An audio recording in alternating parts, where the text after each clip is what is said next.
ధనుసు రాశి.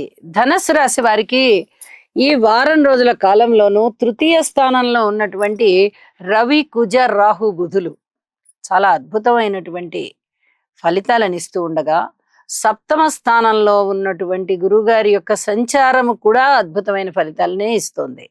ఇవి చాలా చెప్పదగినటువంటి సూచనలుగా తెలియజేస్తున్నాను. మనోబలం బాగా పెరుగుతుంది, మానసిక ధైర్యం బాగా పెరుగుతుంది, సంతృప్తి లభిస్తుంది. ఏ పని చేసినా అన్నదమ్ముల యొక్క సహాయ సహకారాలు ఉంటాయి, బంధువర్గ సహాయ సహకారాలు ఉంటాయి, దగ్గర ప్రయాణాలు బాగా లాభిస్తాయి.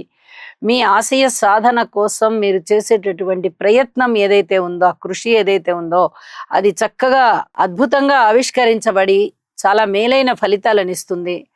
ధన ఆదాయం పెరుగుతోంది, మంచి కీర్తి ప్రతిష్టలు పెరుగుతున్నాయి, ప్రశంసలు వస్తున్నాయి. అలాగే వాక్కు బాగుంటోంది. ధైర్య సాహసాలతో మీరు చేసేటటువంటి పనులు ఏవైతే ఉన్నాయో అవన్నీ కూడా చాలా మంచి పేరు తెచ్చిస్తున్నాయి. ఆలోచనలు బాగున్నాయి, నిర్ణయాలు బాగున్నాయి.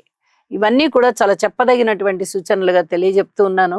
అలాగే మొట్టమొదటి చెప్పినట్టుగా ఈ బుధ రాహు, రవి రాహు, కుజరాహు, శుక్ర రాహు ఈ గ్రహాల కలయికలు తప్పనిసరిగా మీరు పరిహారాలు చేసుకోవాలి అని చెప్పి సూచన చేస్తూ ఉంది.